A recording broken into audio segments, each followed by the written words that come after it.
Yo, YouTube. I'm back with another video, man. Hope y'all staying safe.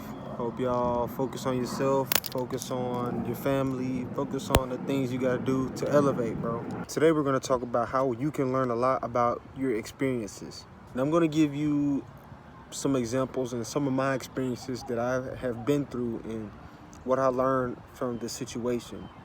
And they're pretty crazy too. They're pretty crazy. So one of my major experiences, I was in 11th grade at the time, and I was crossing the road from school, and I went to go play basketball. I'm a big basketball fanatic. I love to play basketball. Have no shame in my game for that. So yeah, I was just going to go play basketball, and after I had got done, my mom couldn't pick me up, and I couldn't ride the bus because it was already after school, So it was around, I guess, 8, 9 o'clock, one of those. And I was walking home on 1960, and I didn't have a ride. It was raining. It was dark. I had like a 3-mile long walk or something like that. I was walking past Dollar Tree, and this car pulled beside me. And they were like, "Hey, man, hey, come here." Then I went over to the car, and it just seemed off, something just seemed off. Me being such a nice person, I was just vulnerable to being open to talking to people because I'm an introvert, you know what I'm saying? And people don't really come up to me. But he naturally did, and pulled up in his car. He was like, "Hey, man, I could give you a ride, man, if you would like, man. I see you out here walking a pretty good amount of times, man. I'd like to give you a ride home." And I'm just like, this is where I kind of messed up. I told him, I live right around the block. Like, I lived like a mile, which I was really that close from my house. I was like a mile away from my house at this time. And I was like, "Nah, I don't really need one." He was like, "Nonsense, man. Just hop in the back. Just hop in the back. There's nobody in here." And he let down the window and stuff like that. And that's when it started to get a little suspect. But I didn't listen to my intuition, I was tired of walking and nobody could give me a ride. None of my family members could, so I ended up taking the ride. Now, when I took the ride, I got in the car and everything was cool until we got to, I didn't tell him my exact house, that's where the IQ came in. I didn't tell him my exact house. I told him I stayed at this house, so he would think this house was mine, but it really wasn't. So we pulled up, and then he locked the doors when I tried to get out. Now, this is where it gets a little crazy, He locked the doors when I tried to get out, right? And then he asked me this one question. He's like, "So would you be interested in us talking and being friends with one another?" I'm just like, I didn't answer. I just shook my head the other way and just kind of ignored his question. He said something sexual, and I'm not gonna say what it is, but it's pretty homo, not gonna lie. No offense to anybody that's gay or anything like that, but that's just not how I rock, man. So he said that, and as soon as he said that, I just felt the need to like punch this dude in his face, but I know what type of person I am. I know he didn't put his hands on me, so it's like, I'm not gonna do nothing if you didn't put your hands on me first. And then he asked for my phone number, right? He asked for my phone number, and I gave it to him, right? But then as soon as he called it, I ended up blocking it and not calling him back after that. And then another one happened, man. I was on the Metro bus, right? And when I got off the Metro bus, this is just another experience that kind of goes with the first one. A few months before the first one, I hopped on the Metro bus and I got off. I was walking to go see my friend at his house, and I was walking on this street that didn't have a sidewalk, so I'm like, okay, I'm just gonna walk down the street. Okay, I'm listening to my music. Finna be a good time. We finna hoop and all that type of stuff.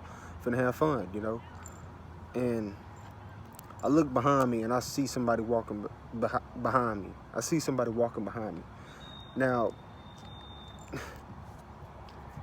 that might not be suspicious to other people, and it wasn't suspicious to me at first, but then they started getting closer and closer and closer. And then I started to look at her like, okay, you getting a little too close now. Like you don't mind my personal space or anything like that. Like literally right behind me almost.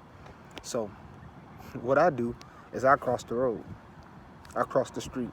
So I can have, we both walking the same way, but she's walking forward and I'm walking forward, but I'm on the other side. So she can have her own space and I have my own space as well. And we got a little bit of a while to go down the street. And a few seconds later, she ended up crossing the street as well, right? So that's when I started to automatically pick up a big time red flag, okay? And then I tested her again. I crossed the road once again. And once I did that, a few seconds later, she crossed the road again. So I'm just like, who is this person? I'm like, what are they doing? Because I'm really finna just, I can't hit the female, so I'm really finna just run, honestly. I'm really finna just run for my life. I mean, I don't know what her intentions is. And once I started to pick up on the red flags and I started to walk a little faster, we kind of started walking past this little hospital, and it was like a little abandoned almost, and she went in the corner of there and then she started doing this. She was like, hey, come here. And then I'm looking at her like, no, I'm not coming here. I'm not finna give you what you want, because you seem a little crazy to me right now. So she went over there in the corner, and when she went in the corner, she flashed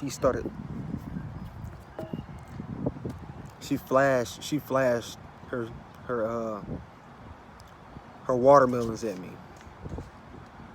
Yeah. She flashed her watermelons at me, and when I seen that, she automatically started running towards me. Bruh, I'm telling you, I was a track star that day. I took off so fast, so quick. All that water I had in my hand, I just threw it in the grass or something like that. Hey man, she was crazy. She was crazy for what she did. And I took off. So, moral of the story, your experiences, you can learn a lot from them. What I learned from those two situations is just watch who you surround yourself with, and watch your areas at all times, bro. Be more cautious who I give my time to and my energy to. And this all came from just being me, you know, just doing what I do. I learned so much from the Metro bus and riding it. But yeah, that's why I wanted to get my car so badly, because I was just tired of seeing the people on the Metro bus and they were acting crazy and just doing crazy things. But I'm glad I had those experiences, because not many people can have those experiences ever in their lifetime. Not saying that I want it to happen again, it's just, I'm just grateful for it. But yeah, man, just a little information on my experiences and what I've been through. You know, it's a whole lot more. Everybody has a lot that they go through, right? But I like to share mine and just, you know, give a little comfort on this channel from my experiences and what I've been through. This video was more made to show you to love your experiences and love the journey and love the process that you're in right now, because you can learn a lot from just where you are right now. But hey man, I hope you like this video, man. I'm gonna keep dropping videos. I've been kind of dealing with a lot of stuff personally right now, but I know I'll get back on track soon, so not too really worried about it. Hope y'all like the video. I love y'all. Stay blessed. I'm out. Peace.